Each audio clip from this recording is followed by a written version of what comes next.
নমস্কার, দৃশ্যকল্পে আপনাকে স্বাগত। সকলে নিশ্চয়ই ভালো আছেন। আমি পলাশ মুখোপাধ্যায় যথারীতি চলে এসেছি যাওয়া এবং খাওয়ার নতুন একটি পর্ব নিয়ে। আজকের গন্তব্য খুব দূরে নয়, তাই বাড়ি থেকেই খাওয়া দাওয়া সেরে বেরিয়ে পড়েছি সকালবেলায়।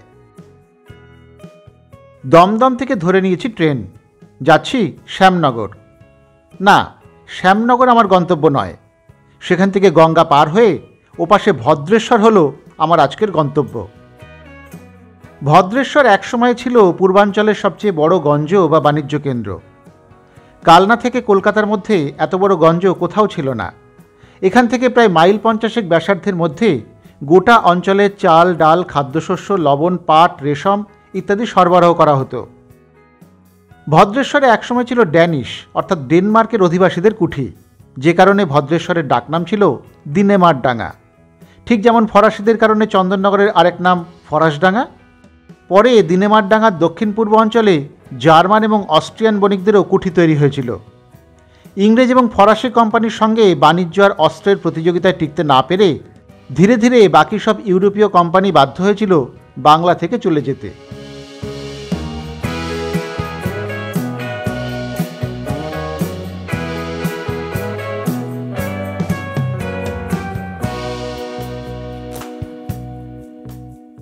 কথা বলতে বলতে ট্রেন ঢুকে পড়েছে শ্যামনগর স্টেশনে।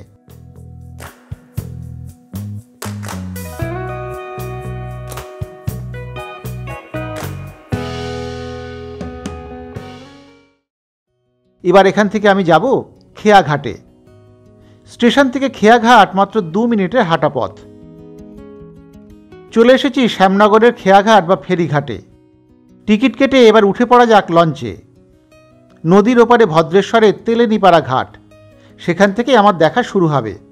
তাহলে চলুন, আমার লঞ্চ এসে গিয়েছে, এবার নদী পার হই।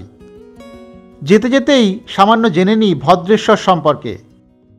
ভদ্রেশ্বর নামের উৎস কোনটা, এর ইতিহাস সম্পূর্ণ আলাদা। মনসামঙ্গলের সবচেয়ে পুরনো পাঁচালিকার 15 শতকের কবি বিপ্রদাস পিপলাইয়ের লেখায় ভদ্রেশ্বর নামের উল্লেখ পাওয়া যায়। এই নামটা এসেছে ভদ্রেশ্বর শিব মন্দির থেকে। নাবিকদের যাত্রাপথেও ভদ্রেশ্বরের আরও একটা নাম ছিল বুদেশী। ভদ্রেশ্বরের ভৌগোলিক অবস্থান ছিল বেশ সুবিধাজনক। নদীর ধারে ছিল ঘাট এবং গুদামঘর। এর পাশাপাশি সংস্কৃত পড়াশোনার কেন্দ্র হিসেবেও এই জায়গার বেশ সুনাম ছিল।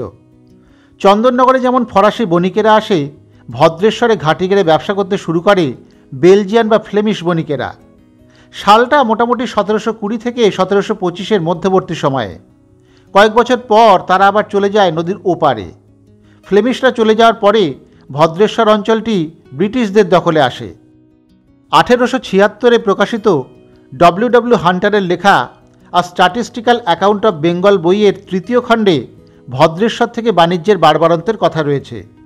19 শতকের শুরুতে শ্রীরামপুরের পাদ্রী উইলিয়াম ওয়ার্ড তার বইতেও কিন্তু ভদ্রেশ্বরের 8টি চতুষ্পাঠীর কথা উল্লেখ করেছেন, যেখানে ন্যায়শাস্ত্র পড়ানো হতো। এরপরে ধীরে ধীরে দেশীয় সংস্কৃত শিক্ষার বদলে এখানে পাশ্চাত্য শিক্ষা ছড়িয়ে পড়তে শুরু করে। তেলেনিপাড়ার বন্দ্যোপাধ্যায় বংশের জমিদাররা এখানে ইংরেজি স্কুল করবার ব্যাপারে যথেষ্ট গুরুত্বপূর্ণ ভূমিকাও নিয়েছিলেন। এসে গিয়েছি তেলেনিপাড়া ঘাটে। এখান থেকে শুরু হবে আমাদের ভদ্রেশ্বর ভ্রমণ। আগে তেলেনিপাড়ার নাম ছিল কৃষ্ণপট্টি। সেখানে ফরাসিদের তেলেঙ্গি সৈন্যরা থাকতেন বলে জায়গার নাম হয়ে যায় তেলেঙ্গিপাড়া। তারপরে সাধারণ মানুষের উচ্চারণে সেটাই পাল্টে হয় তেলেনিপাড়া। জেটিঘাটের একপাশে ভিক্টোরিয়া জুট মিলের এলাকা। সেখানে এখনও দেখা যায় গঙ্গাপাড়ের প্রাচীন স্থাপত্য। এর অন্যদিকে দেখা যায় ছোট্ট মন্দির, জনবসতি। নদীর ধারে থাকা এই ছোট মন্দির দিয়েই শুরু করা যাক ভদ্রেশ্বর দর্শন। শিব মন্দির এটি।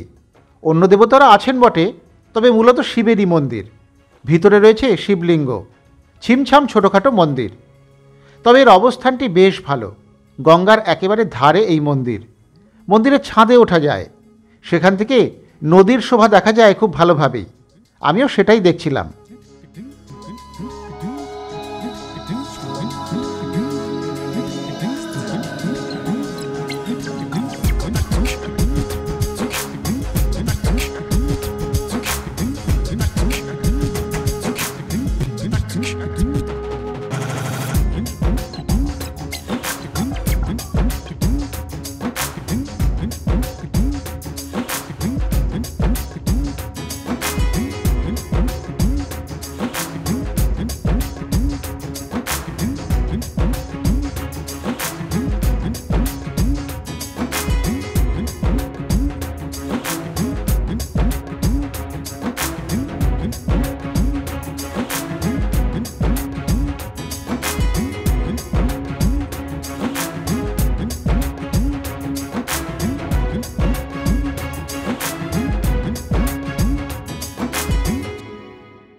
শিব মন্দির দেখে এবারে যাব তেলেনীপাড়ার ভিতরের দিকে।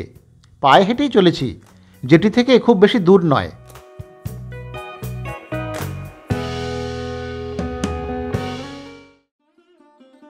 চলে এসেছি তেলেনীপাড়ার অন্নপূর্ণা মন্দিরের সামনে। রাস্তার ধারেই একটি পুকুরের সামনে এই মন্দিরটি। তেলেনীপাড়ার অন্নপূর্ণা মন্দিরটিও এখানে খুব বিখ্যাত। ইতিহাস থেকে জানা যায়, বাংলার 1208 সনের ফাল্গুনী পূর্ণিমায় এই মন্দির প্রতিষ্ঠা করেন স্থানীয় জমিদার বৈদ্যনাথ বন্দ্যোপাধ্যায়। বৈদ্যনাথবাবু বারাণসীর অন্নপূর্ণা মায়ের একনিষ্ঠ ভক্ত ছিলেন। সেখান থেকে অনুপ্রাণিত হয়েই তেলেনীপাড়ায় এই অন্নপূর্ণা মন্দিরটি তিনি নির্মাণ করেন। চলুন এবারে মন্দিরের ভিতরে যাওয়া যাক। ঘেরাটোপের মধ্যেই মন্দিরটি নবরত্ন নির্মাণশৈলী অনুযায়ী নির্মিত, যদিও বাংলার চিরাচরিত নবরত্ন শৈলী থেকে বেশ কিছুটা ভিন্ন। ইন্দো ইউরোপীয় স্থাপত্য শৈলীর অনুকরণেই নবরত্নগুলি স্থাপিত। মন্দিরটি দক্ষিণমুখী। নবরত্নটির প্রথম তলের 4 কোণে 4টি শিখর এবং দ্বিতলের 4 কোণে 4টি প্রথম তলের চেয়ে অপেক্ষাকৃত ছোট শিখর রয়েছে। তাদের মাঝখানে মূল রত্নটি অবস্থিত। মন্দিরের সম্মুখভাগে পত্রাকৃতির ত্রিখিলানের পরিবর্তে ইউরোপীয় স্থাপত্য রীতি অনুসারে স্তম্ভের ব্যবহার করা হয়েছে। বর্তমানে অবশ্য সংস্কার করা হচ্ছে মন্দিরটি। মন্দিরের গর্ভগৃহে কাঠের সিংহাসনের ওপরে অষ্টধাতু নির্মিত দেবী অন্নপূর্ণার বিগ্রহ। অন্নদানে রতা মাতৃমূর্তি। তার ডান হাতে অন্নদান করার হাতা এবং বাম হাতে অন্নপাত্র। দেবীর পুজো হয় তন্ত্র মতে। দেবীকে ভোগে প্রতিদিন মাছ দেওয়া হয় এখানে। দেবীর ডান পাশে রয়েছেন মহাদেব। তার বিগ্রহ রৌপ্য নির্মিত।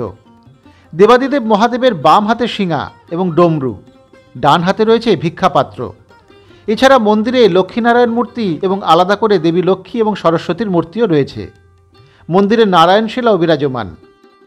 অন্নপূর্ণা দেবীর এই মন্দিরে দেবী অন্নপূর্ণা এবং অন্যান্য দেবদেবীর নিত্য পুজো হয়। অম্বুবাচীর 4টি দিন ছাড়া বছরের আর সবকটি দিনেই একই নিয়মে পুজো চলে।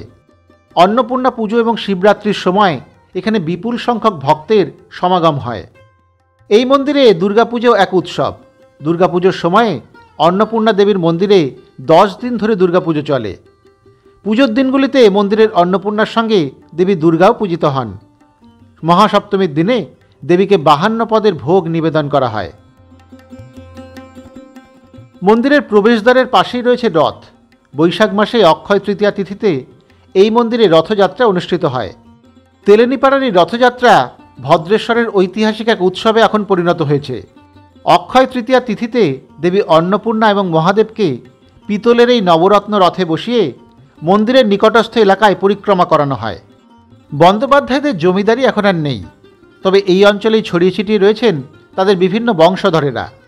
তেলেনীপাড়া তাই এই অঞ্চলে বেশ সম্ভ্রান্ত এলাকা। তেলেনীপাড়া থেকে এবারে চলে এসেছি ভদ্রেশ্বর চন্দননগর সীমানা লাগোয়া বারাসত অঞ্চলে। এই বারাসত কিন্তু উত্তর 24 পরগনার বারাসত নয়, এ হলো হুগলির বারাসত। এখানে জিটি রোডের উপরে সূর্য মোদকের বাড়ি। খুব বেশি পথ নয়। এত কাছেই এমন কিংবদন্তি মিষ্টির দোকান, তাই ছাড়তে পারিনি, চলে এসেছি। সূর্য মোদকের এটাই হচ্ছে মূল দোকান। দোকানে এখন রয়েছে নবীন প্রজন্মের ভাগ্যশ্রী, খুব হাসি খুশি গুণী মেয়ে, সেই স্বাগত জানালো। অসংখ্য মিষ্টি দেখতে দেখতেই শুনছিলাম ইতিহাস। সূর্যকুমার মোদকের পিতা মাধবচন্দ্র মোদক সম্ভবত 19 শতকের মাঝামাঝি সময়ে নিজের পরিবার নিয়ে শুকচর থেকে গঙ্গা পেরিয়ে ফরাসডাঙ্গার পাশে এই বারাসত অঞ্চলে চলে আসেন। সূর্যকুমার তখন সবেমাত্র নাবালক, তখনও তাদের মিষ্টির দোকান হয়নি। মাধবচন্দ্র মোদক এখানে এসে দোলো নামে এক প্রকার গুড়ের ব্যবসা শুরু করেন। তৎকালীন সময়ে গুড়কে পাক করে যে চিনি তৈরি করা হতো তাকে দোলো বলা হতো। মাধবচন্দ্র এই দোলো গুড় থেকেই পরবর্তীকালে টুকটাক মিষ্টি তৈরি করে বিক্রি করতে শুরু করেন।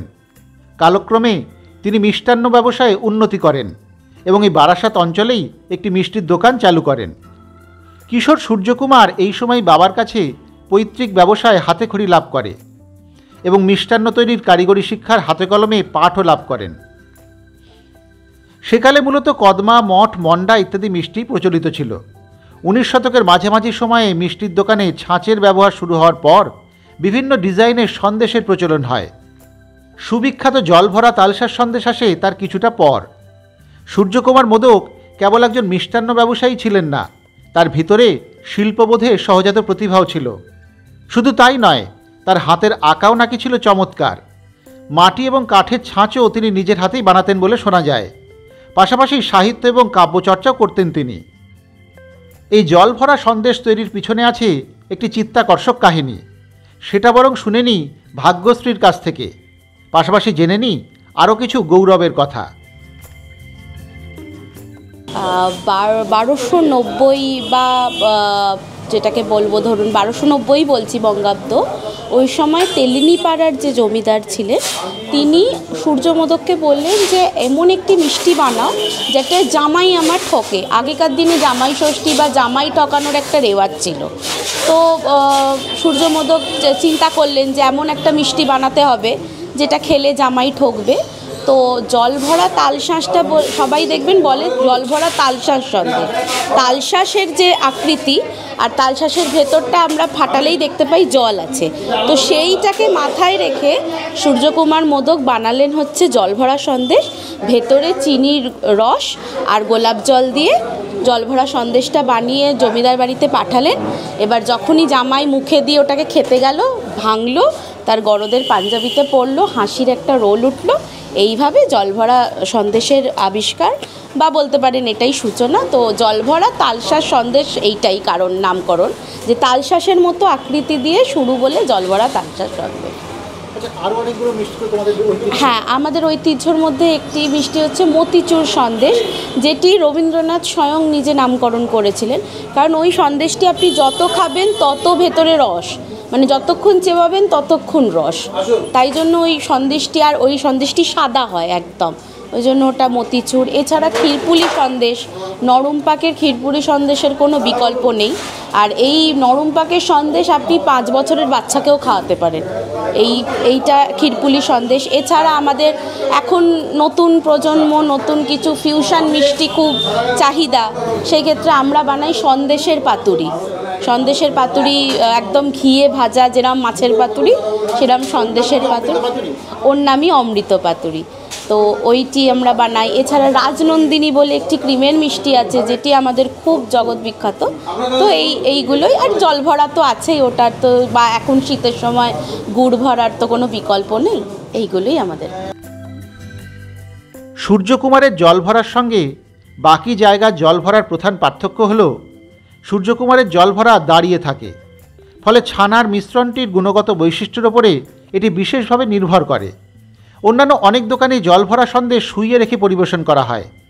উপরন্তু অনেক সময়ই দেখা যায় জল ভরার যে মূল বৈশিষ্ট্য, অর্থাৎ সন্দেশে কামড় দেওয়ার সঙ্গে সঙ্গেই ভিতরের গোলাপ জল বা নলেন গুড় নরম সন্দেশের বাঁধ ভেঙে বেরিয়ে আসবে, এই ব্যাপারটি কার্যক্ষেত্রে অনেকেই সফলভাবে করে উঠতে সক্ষম হন না। বহু ক্ষেত্রে সন্দেশের ভিতরে জল সন্দেশের সঙ্গে মিশে যায় বা শুকিয়ে যায়, জল ভরা তখন হয়ে যায় জল ছাড়া। কিন্তু সূর্যমোদকের জল ভরা এখানেই সেরা। স্বয়ং রবীন্দ্রনাথ ঠাকুর থেকে সত্যজিৎ রায়, জল ভরা সন্দেশের গুণগ্রাহী বিশ্বখ্যাত মানুষজন। রবীন্দ্রনাথ এই দোকানের মিষ্টি খেয়ে নাম দিয়েছিলেন মতিচুর। ভাবা যায়, এই দোকানে 80টিরও বেশি বিভিন্ন রকমের মিষ্টির সম্ভার রয়েছে, তার মধ্যে বেশ কয়েকটা তো অসাধারণ। বাড়ির জন্য বেশ কিছুটা জল ভরা নিয়ে এবং আমার খাবার জন্য কিছু বিখ্যাত মিষ্টি নিয়ে এবার আবার রওনা দিলাম এখান থেকে। মিষ্টি আমি একটু পরে খাবো। এখান থেকে যাচ্ছি শিবতলা ঘাট, তবে টোটোতে খানিকটা গিয়ে জুট মিল লাইনে নেমে যাব। সেখান থেকে একটু হেঁটে গেলেই মিলবে ঘাট।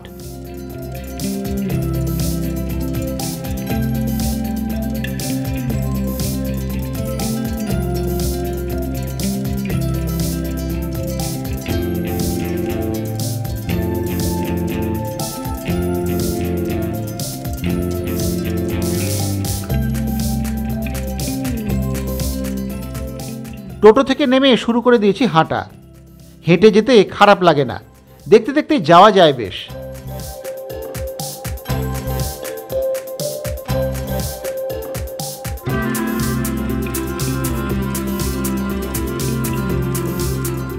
হেঁটে মিনিট 7 সময় লাগলো। এসে গিয়েছি শিবতলা ঘাটের কাছে। একটা সুবিশাল মাঠ রয়েছে দেখলাম, পাশ দিয়ে বইছে গঙ্গা। বেশ নিরিবিলি নির্জন এলাকা, ভালোই লাগছিল।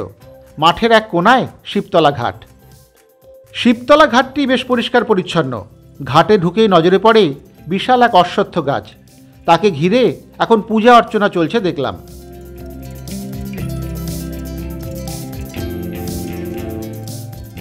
তবে খুব শান্তি এখানে, ছায়াভরা ঘাটে একটু বসলাম তাই। জেলে নৌকার অলস জীবন, দূরে খেয়া পারাপার, এই সবই ধরা দিচ্ছিল ছবির মতো।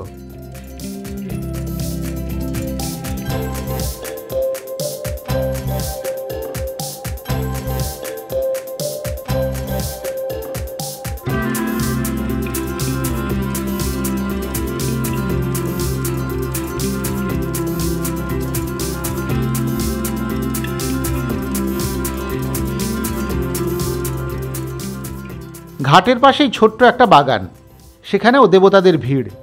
তবে ভালো লাগে এই জায়গাটা। এখানে আসার আগে আমি শুনেছিলাম এই জায়গাটা বেশ নিরিবিলি, তাই এলাম। এসে দেখলাম ঠকিনি।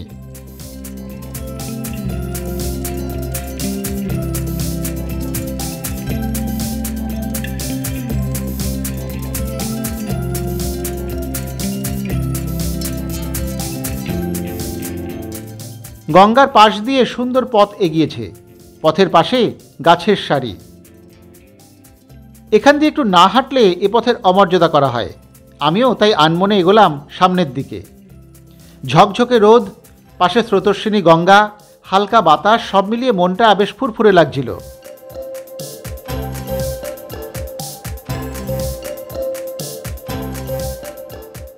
মিনিট 10 হাঁটাহাঁটির পর এবার ফিরবো এখান থেকে। আবার জিটি রোডে এসে একটা টোটো নিয়েছি। এবারে যাচ্ছি একটু দূরে, তেঁতুলতলা জগদ্ধাত্রী মন্দিরে। আসলে জগদ্ধাত্রী পুজো মানে কিন্তু কেবল চন্দননগর বা কৃষ্ণনগর নয়। ভদ্রেশ্বরের পুজোর ইতিহাস শুনলে নির্ঘাত চোখ কপালে উঠবে আপনার। তেঁতুলতলা সর্বজনীন জগদ্ধাত্রী পুজো কমিটি দেখতে দেখতে 232 বছর পার করে ফেলেছে।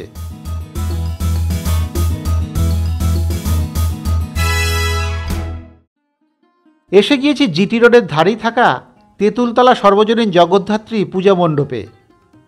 বিরাট উঁচু এক মণ্ডপ। এটা দেখতে আসা শুধুমাত্র এর ঐতিহাসিক কারণে। আজ থেকে প্রায় 232 বছর আগে কৃষ্ণনগরের রাজা কৃষ্ণচন্দ্রের দেওয়ান দাতারাম সুর এই গৌরহাটিতে বাস করতেন। তিনি রাজা কৃষ্ণচন্দ্রের অনুমতি নিয়ে 2 বিধবা কন্যাদের নিয়ে নিজেদের বাড়িতে জগদ্ধাত্রী পুজো শুরু করেন। পরে সেই জগদ্ধাত্রী পুজোই তেঁতুলতলা বারোয়ারির নাম পায়। তাই তো বলা যায় এই পুজোই এই ভদ্রেশ্বর চন্দননগর এলাকায় সবচেয়ে পুরনো জগদ্ধাত্রী পুজো। মহাযজ্ঞের মাধ্যমে পুজো হয় এখানে। আজও রীতি মেনে হয় পাঁঠা বলি। দূর দূরান্ত থেকে দর্শনার্থীরা আসেন ভদ্রেশ্বরের এই সুপ্রাচীন পুজোয়। প্রায় 15,000 মানুষ গঙ্গা থেকে দণ্ডি কেটে মায়ের কাছে আসেন, মানত করেন। প্রতি বছরে প্রায় 200 থেকে 250টি বেনারসি শাড়ি দেবীকে উৎসর্গ করেন ভক্তরা। পরে সেই বেনারসি বিতরণ করে দেওয়া হয় এলাকার গরিব মানুষের মধ্যে। পাশাপাশি মায়ের অন্নভোগের ব্যবস্থাও করা হয় প্রায় 15,000 মানুষের জন্য। এই পুজোর আরেকটি বিশেষত্ব হল এখানকার বরণের প্রথা। মহিলারা নন, এখানে পুরুষেরাই শাড়ি পরে মহিলা সেজে দেবীকে বরণ করেন। এর নেপথ্যেও রয়েছে একটি ঐতিহাসিক কারণ। প্রচলিত বিশ্বাস বলে 200 বছর আগে তখন ইংরেজ শাসনকাল। সেই সময় মহিলাদের বাড়ি থেকে বেরোনোর কোনো নিয়ম ছিল না। পুরুষরাই তাই শাড়ি পরে মহিলা সেজে মা জগদ্ধাত্রীকে বরণ করতেন। সেই প্রথাই এখনও মানা হয়ে আসছে ভদ্রেশ্বরে।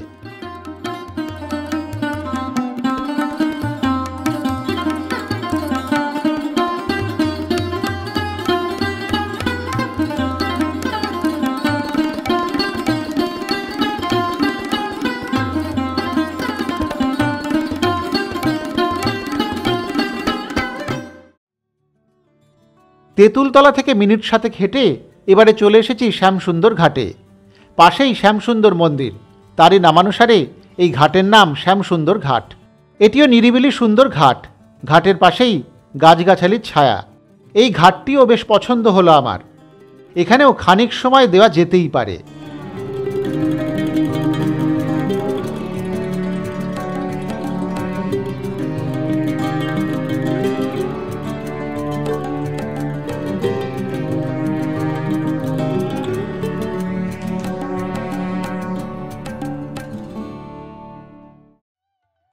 শ্যামসুন্দর ঘাটের পাশেই আছে রাধারানী এবং শ্যামসুন্দরজিউর মন্দির।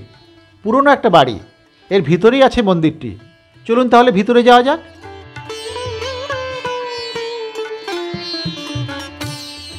ভিতরে ঢুকেই নজরে আসে চারদিক ঘেরা একটি চাতাল, তার সামনেই মন্দির। কেউই নেই এখানে। একটু যে জানবো মন্দির সম্পর্কে তার সুযোগ হলো না। শুধু প্রতিষ্ঠালিপি দেখে জানতে পারলাম 1281 সালে স্থানীয় মণ্ডল পরিবারের 3 পুত্র তাদের স্বর্গীয় পিতার স্মরণে এই মন্দির নির্মাণ করেন। একা একাই ঘুরে দেখছিলাম মন্দির। মন্দিরের ভিতরের দেওয়ালে একটি সম্মাননা পত্র দেখে জানতে পারলাম এই মন্দিরের ঝুলনও খুব বিখ্যাত। ঝুলনের সময় এখানে প্রচুর মানুষ আসেন, জমজমাট হয়ে ওঠে গোটা মন্দির চত্বর। মন্দিরের ভিতরে আছে শ্যামসুন্দর এবং রাধারানীর বিগ্রহ।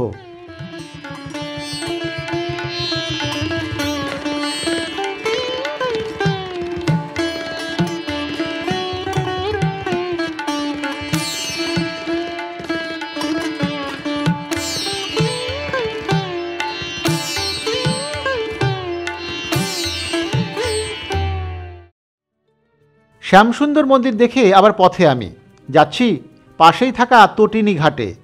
সরু গলিপথ দিয়ে গেলে মিনিট 2 সময় লাগে। এসে গিয়েছি তটিনী ঘাটে। এই ঘাটে আলাদা বিশেষত্ব তেমন নেই বটে, তবে অনেকটা জায়গা নিয়ে এই ঘাট। ওপাশে শ্রীমানী ঘাট। এই তটিনী ঘাটের পাশেই একটি হনুমান মন্দির আছে। এই ঘাট চত্বরে প্রতি বুধবারে একটি হাট বসে এখন। সেই তটিনী হাটই বেশ জনপ্রিয় এই এলাকায়। বিকেলের দিকে বেশ ভিড় হয় এখানে।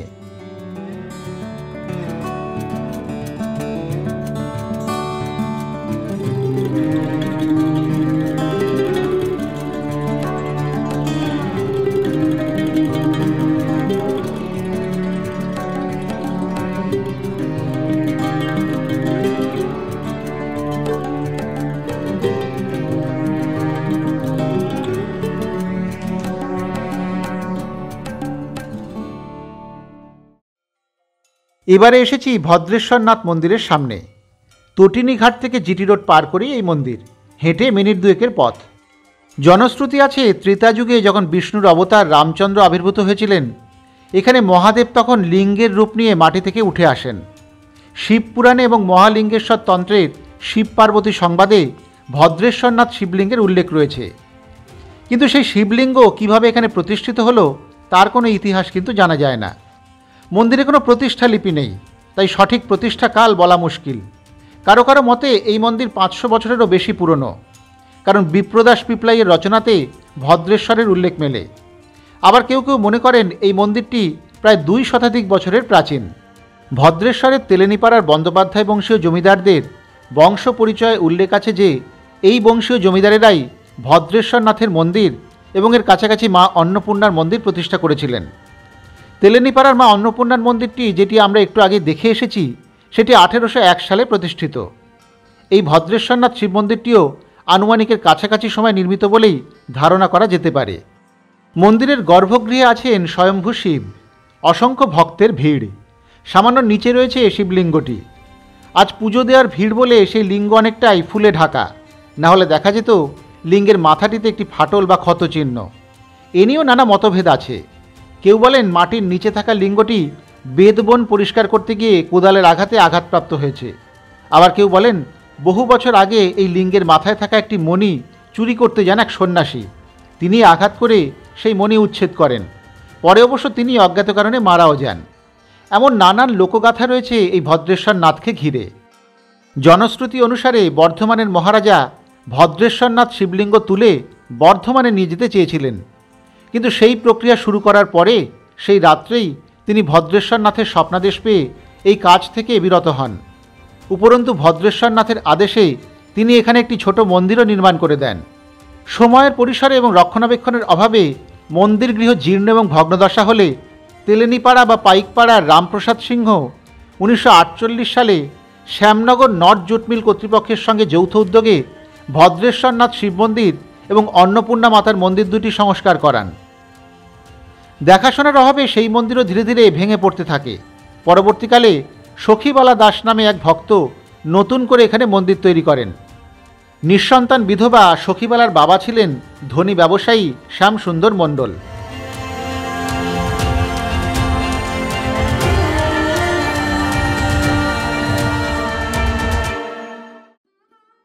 ভদ্রেশ্বরনাথ মন্দিরের ঠিক পিছনেই আছে পাঁচিল দিয়ে ঘেরা অন্নপূর্ণা মন্দির। এটি অবশ্য বয়সে নবীন। 100 বছরের পুরনো বলে শুনলাম।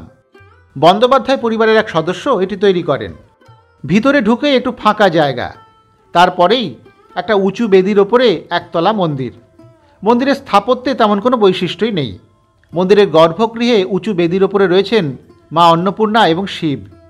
মা এখানে সিংহাসনে উপবিষ্টা, তার এক হাতে ধরা অন্নপাত্র, ডান হাতে রয়েছে অন্ন দেওয়ার হাতা। মায়ের পাশে দাঁড়িয়ে শিব, জড়ো করা 2 হাতে ভিক্ষাপাত্র।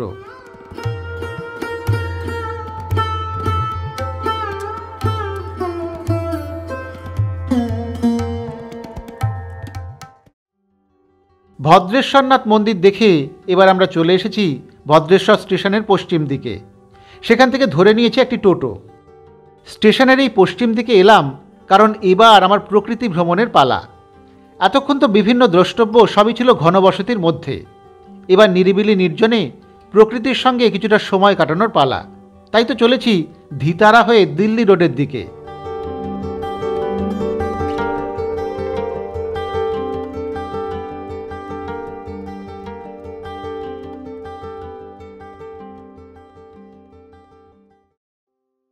টোটো আমায় নামিয়ে দিল মালিয়াপাড়া এবং বিঘাটির মাঝে ক্যানাল ব্রিজের সামনে। এই পথ আরেকটু গিয়েই দিল্লি রোডে পড়েছে। আমাদের পুরনো দর্শক যারা, তাদের হয়তো এই ক্যানালকে মনে থাকতেও পারে। বৈদ্যবাটি পর্বে আমরা এই ক্যানেলের ধারেই কিন্তু এসেছিলাম। এবারেও আমি ব্রিজ পেরিয়ে এই ক্যানেলের ধার ঘেঁষে যাব আরও একটা ব্রিজের দিকে। শুনেছি সেটা পার করলেই নাকি সবুজ এবং নির্জনতা আমার সঙ্গী হবে।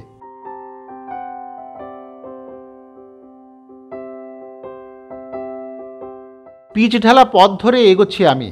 এদিকটা সত্যিই বেশ সবুজ, কত বাগান। আমায় মিনিট 10 হাঁটতে হবে, তবে এদিকে আসার টোটো মেলে বিঘাটি মোড় থেকে।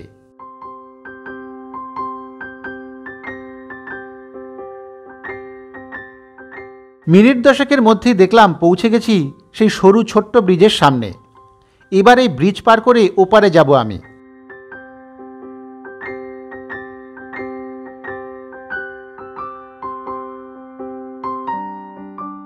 ব্রিজের মাঝে একটু দাঁড়ালাম। পড়ন্ত বেলায় ব্রিজের ওপর থেকে ক্যানালের ছবিটা কিন্তু ভালোই দেখাচ্ছিল। দুপাশে সবুজের সারি, মাঝখানে বয়ে গিয়েছে এই ডিভিসির খাল।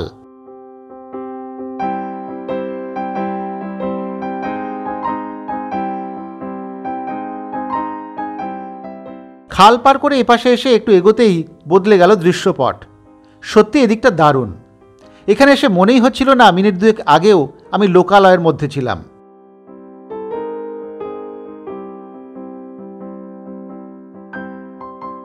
একটু হাঁটতে হাঁটতেই বাঁদিকে নজরে পড়ল একটা বড় বাঁশবাগান। বেশ সুন্দর, পরিচ্ছন্ন ভিতরটা। আমায় বেশ আকর্ষণ করলো সেই বাঁশবাগান। ঢুকে পড়লাম ভিতরে।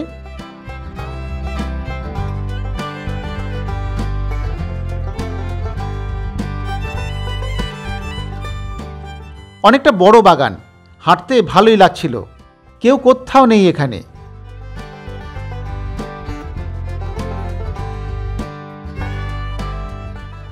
এবার মনে হলো একটু খিদে পাচ্ছে। সঙ্গে তো সূর্যমোদকের মিষ্টি রয়েইছে। এবারে তাহলে সদ্গতি করা যাক। বেশ বনভোজন হয়ে যাবে একটা, কি বলেন? এই খুলে ফেললাম মিষ্টির বাক্স। এই বাক্সে আছে সূর্যমোদকের বাছাই করা সেরা মিষ্টিগুলি। জল ভরা সন্দেশ তো রয়েইছে, সঙ্গে আছে অমৃত পাতুরি, ক্ষীরপুলি এবং রবীন্দ্রনাথের প্রিয় মতিচুর সন্দেশ। অন্যগুলি তো লোভনীয় বটেই, তবে এর মধ্যে অমৃত পাতুরিটা আরও একটু নতুন আমার কাছে। ভেটকি, ইলিশ ইত্যাদির পাতুরি তো খেয়েইছি, কিন্তু কলা পাতায় মোড়া সন্দেশের পাতুরি কেমন হবে সেটা আজ জানা যাবে। তাহলে দেরি কেন, শুরু করে দিই। দিনের শেষে এরকম একটা পরিবেশে খাওয়া হবে সেটা কিন্তু আমি সকালেও ভাবতে পারিনি। দারুণ দারুণ জায়গা, বাঁশবাগানের মধ্যে খাওয়া দাওয়া হচ্ছে বটে, কিন্তু জায়গাটা বেশ, আমার তো খুব ভালো লেগেছে। আর আপনারা তো দেখলেন যে সূর্যমোদকের যে দোকান, সেখানে খাওয়া দাওয়ার সেরকম জায়গা ছিল না, বসে খাওয়ার জায়গা তো ছিলই না, খাওয়াটাও সমস্যা। আমি নিয়ে এসেছিলাম ওদের যেসব মিষ্টি ওরা বলেছিলেন, যেগুলো সেগুলো সুন্দর সুন্দর ভালো ভালো মিষ্টি, সেগুলো সবই নিয়ে এসেছিলাম। এই যে জল ভরা ওদের যেটা বিখ্যাত সবচেয়ে, সেটা তো নিয়ে আসা হয়েইছে। তারপরে রবীন্দ্রনাথের সেই যে নামকরণ করে যা মিষ্টি, হ্যাঁ, মতিচুর সন্দেশ, সেটা নিয়ে আসা হয়েছে। এই যে আমাদের এই যে পাতুরি, অমৃত পাতুরি, সেটাও নিয়ে আসা হয়েছে। একটু খাই। প্রথমে এত নাম শুনেছি, জল ভরাটা খেয়ে দেখি একটু। এত নরম জল ভরা। সন্দেশ, তার মধ্যে জল কি ভরা আছে? এই যে জল কিন্তু ভরা আছে। দারুণ, এই সন্দেশটা খুব ভালো লাগলো। একটু পাতুরিটা খাওয়া যাক। আমি না পাতুরি তো প্রচুর খেয়েছি, কিন্তু এই যে পাতুরি, এই সন্দেশের এইটা একটা নতুন রকম জিনিস পেলাম। তো পাতুরিটা একটু ট্রাই করি, একটু খুলে। বাহ, এটা চকলেটের দেওয়া আছে। ওরা বলছিলেন যে পাতুরি যখন খাবেন তখন কিন্তু একটু গরম করে খাবেন সামান্য। তো সেটা তো ভালোই, গরম করে বাড়িতে গেলে খাওয়া হবেই। এখানে আর গরম করার সুযোগ নেই, কিন্তু ভালোই খেলাম পাতুরিটা। আচ্ছা, এবার হচ্ছে এই যে মোদকটা, মোদক ঠিক নয়, মোদকের মতো দেখতে, আদতে এটা হচ্ছে রবীন্দ্রনাথের প্রিয় মিষ্টি। বাবা, রবীন্দ্রনাথের প্রিয় মিষ্টি, এই যে অনেকটা কাঁচাগোল্লা টাইপের দেখতে, বুঝলেন তো, সাদা একেবারে। তো এটার টেস্ট একটু দেখি। বাহ, হালকা একটা গোলাপ জলের গন্ধ আছে, সন্দেশে অনেকটা কাঁচাগোল্লার মতো, কিন্তু ভালো, কম মিষ্টি, ভালো খেতে। আর রয়েছে বাকি ক্ষীরপুলি। ক্ষীরপুলিটা অবশ্য একটু ভেঙে খেলাম, পরে খাওয়া যাবে, ভালো। কেন এই মিষ্টিটা তো নাম, কেন এই দোকানের এত নাম, মিষ্টি খেলেই বোঝা যায়। দাম একটু বেশি, সেটা আবার ব্র্যান্ডের একটা দাম থাকেই, কিন্তু ভালো। ভদ্রেশ্বর বেড়াতে এলে চন্দননগর, আসলে চন্দননগর ভদ্রেশ্বর একদম পাশাপাশি একটা শহর। এই দোকানটা যেটা, সেটা চন্দননগরের মধ্যে পড়লেও একদম ভদ্রেশ্বরের গায়েই পড়ে। সেই জন্য আমি আর ওইসব ভৌগোলিক বিতর্কে যাইনি। আমি দেখলাম খাওয়া দাওয়ার বিষয়, ভোজনরসিক মানুষ, এইসব করতে গেলে খাওয়া দাওয়াটাই বাদ হয়ে যাবে। টুক করে গিয়ে এই সূর্যমোদকটা কিনে নিয়ে চলে এসেছি, একদম তেলেনীপাড়ার গায়েই এই দোকান। তো খাওয়া দাওয়া সেরে সামান্য একটু হাঁটাহাঁটি করে বাড়ির দিকে ফেরা হবে। কিন্তু শেষ বিকেলে এই সুন্দর পরিবেশে এই সুন্দর খাওয়া দাওয়াটা দারুণ জমে গেল। আমি তাহলে একটু খেতে থাকি, তারপরে তো কথা হচ্ছে, দেখা হচ্ছেই। বাহ,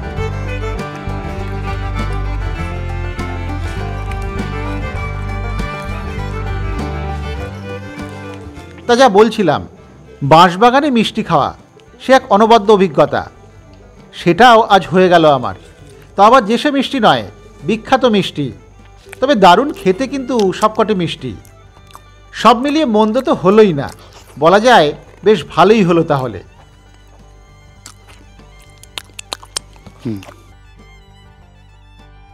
মিষ্টি খেয়ে এবার আরও একটু সামনের দিকে যাওয়া যাক। বাঁশবাগান পার করে একটা ছোট্ট মাজার, তার ওপাশেই দেখলাম একটা খেলার মাঠ। এই মাঠটা একই সঙ্গে আমাকে বেশ অবাক করলেও পাশাপাশি মুগ্ধতাও এনে দিল। অবাক হলাম কারণ এই দিকটায় কোনো জনবসতি নেই, সেখানে এমন একটা পরিষ্কার খেলার মাঠ দেখব ভাবিনি। আর মুগ্ধ হলাম মাঠের পরিবেশ দেখে, চারিদিকে ঘন সবুজ আবহ, তার মাঝে এই মাঠ। আহ, এমন মাঠে খেলাধুলো করেও অন্যরকম অনুভূতি, চমৎকার লাগছিল। কিন্তু একটু বসেই পড়লাম এই মাঠে।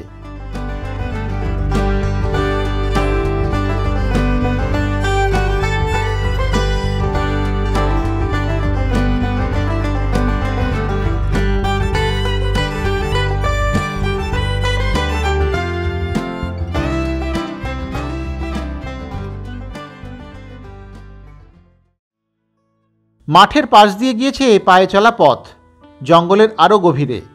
আমায় সেই পথটাও বেশ আকর্ষণ করছিল। এবার এগোলাম সেই পথ ধরে। সবুজের মধ্যে দিয়ে সামনে হারিয়ে গিয়েছে সেই অজানা পথ।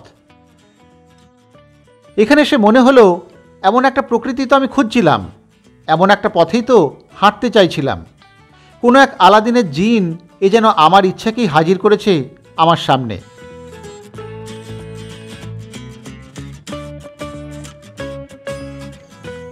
ভদ্রেশ্বরের গঙ্গার দিকের যে অংশ, মানে স্টেশনের পূর্ব পাশে যেটা, সেই অংশে তো আমরা বেড়াচ্ছিলাম।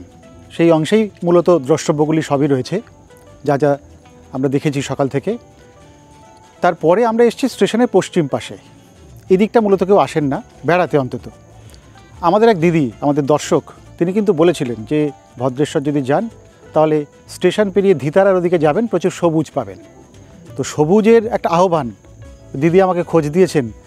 তো সেই সবুজটা যাব না সে কি হতে পারে? হ্যাঁ, আমি এসছি ওই ক্যানেলের পাড় দিয়ে যে রাস্তা সেটা দিয়ে তো এলাম। অসাধারণ একটা পরিবেশ, মানে আমি না সত্যি, সবুজ তো ঠিক আছে, ভেবেছিলাম গাছপালা আছে, কিন্তু এইরকম একটা মানে এই অরণ্য টাইপের একটা ব্যাপার স্যাপার পাবো সেটা কিন্তু একদম ভাবিনি। হ্যাঁ, দেখুন একদম চারিদিকে আমার একদম ঘন বন, প্রায় প্রচুর ক্ষেতখামারি আছে, নানান রকমের চাষবাস হয়, কলার গাছ, আম গাছ, এদিকে বাঁশের বন, বাঁশের তো বিশাল একটা বন, বাঁশের এই বিরাট বন। আমার তো সেই গুপিগাইন বাঘাবাইনের সেই ভূতের রাজা সেই বাঁশবনের কথা মনে পড়ে যাচ্ছিলো দেখে। দারুণ, মানে জায়গাটা সত্যি অপূর্ব। হয়তো সেরকম কিছু নেই, কিন্তু তবু অনেক কিছু আছে। যারা সবুজ ভালোবাসেন, যারা নির্জনতা ভালোবাসেন, যারা প্রকৃতি ভালোবাসেন, তাদের জন্য কিন্তু এই জায়গাটা অপূর্ব লাগবে, যেমন আমার লাগছে। আপনারা তো জানেন যে আমি একটু প্রকৃতিপ্রেমী, তো শহর থেকে আমাকে গ্রাম বা তার সবুজ প্রকৃতি বেশি আকর্ষণ করে। তো সেক্ষেত্রে এটাও ব্যতিক্রম নয়। আমি অসাধারণ এই ছোট্ট পায়ে চলা পথ একদম জঙ্গলের মধ্যে দিয়ে গিয়েছে, সেটা হাঁটছি, খুব ভালো লাগছে। আপনারা যদি আসেন এখান অবধি আসবেন। হ্যাঁ, এখানে আসার জন্য একটু হাঁটতে হবে। ওই যে ব্রিজটা আমরা পার হয়েছিলাম, ওই ব্রিজ পর্যন্ত কিন্তু টোটো আসে, ব্রিজের পর থেকে আর খুব একটা আসে না। তো সেখান থেকে একটু, সেটা খুব বেশি হাঁটা পথ নয়, এটুকু আপনারা পারবেন, যদি একটু হাঁটতে পারেন তাহলে চলে আসতে পারেন। আসলে এই যে মাঠ, মাঠের পরে এই যে ক্ষেত, তারপরে এই যে রাস্তা, এই জঙ্গল, দারুণ লাগবে। হ্যাঁ, সত্যি খুব ভালো লাগবে। আমি একটু হাঁটি। এই জায়গাটা দাবি করে নির্জনে নিরিবিলি একটু হাঁটার জন্য।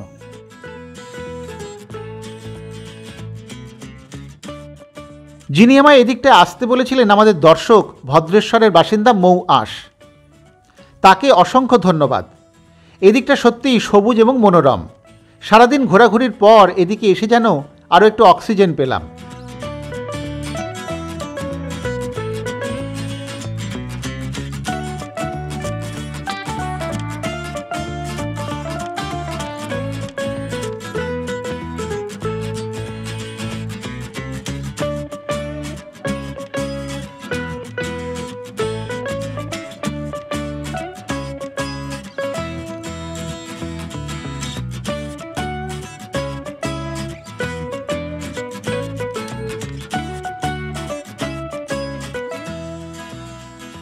বাগান ছেড়ে বেরিয়ে এবার খালের ধারে রাস্তা দিয়ে খানিকটা যাওয়া হলো। এদিকটাও বেশ সুন্দর, প্রকৃতি সবখানে যেন জড়িয়ে আছে এখানে। তবে বিকেল ঘন হয়ে এসেছে, এবার আমায় ফিরতে হবে।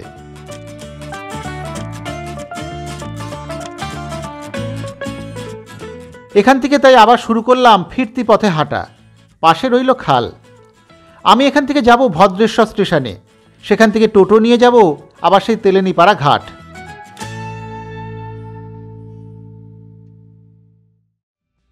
ভদ্রেশ্বর স্টেশন থেকে টোটো নিয়ে চলেছি তেলেনীপাড়া ঘাটে। সেখান দিয়ে তো সকালে এসেছিলাম, ফিরবো একই পথে। মনটা ভরে আছে ভালো লাগায়। এত সুন্দর বেড়ানো হবে ভাবিনি। শেষটা তো একদম জমে গেল।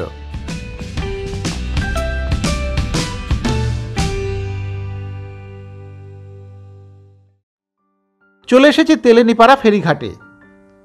সকালের ছবিটা পাল্টে এখন সন্ধ্যের চিত্রমালা। ঘাটের গায়ে সেই ছোট্ট মন্দির, যেখান থেকে শুরু হয়েছিল আমার আজকের ভ্রমণ। সেই মন্দিরের গায়ে এখন আলোকসজ্জা।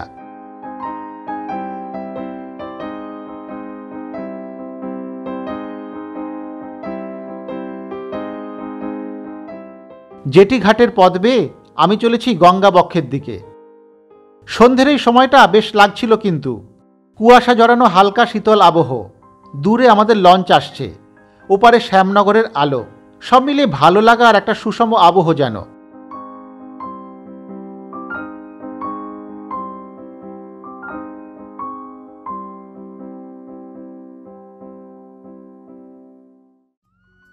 উঠে পড়লাম লঞ্চে। একটু একটু করে দূরে সরে যাচ্ছে তেলেনীপাড়া ঘাট।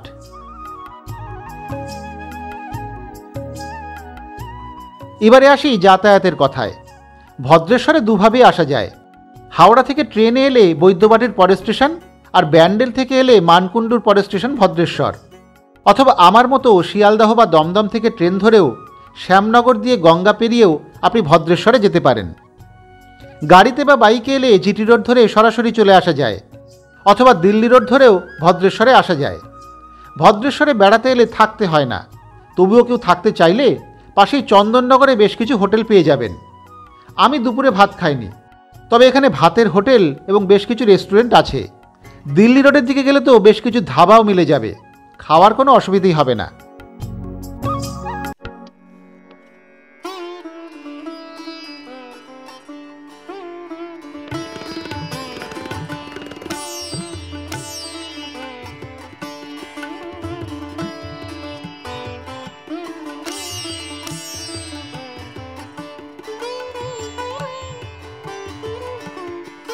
গঙ্গা পেরিয়ে চলে এসেছি শ্যামনগর স্টেশনে, ধরে নিয়েছি ট্রেন।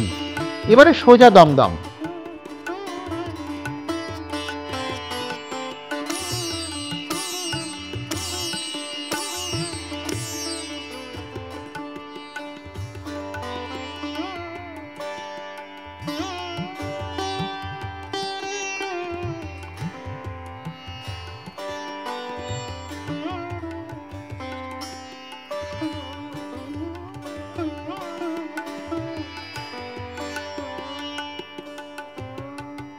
আজ তাহলে এখানেই শেষ করি।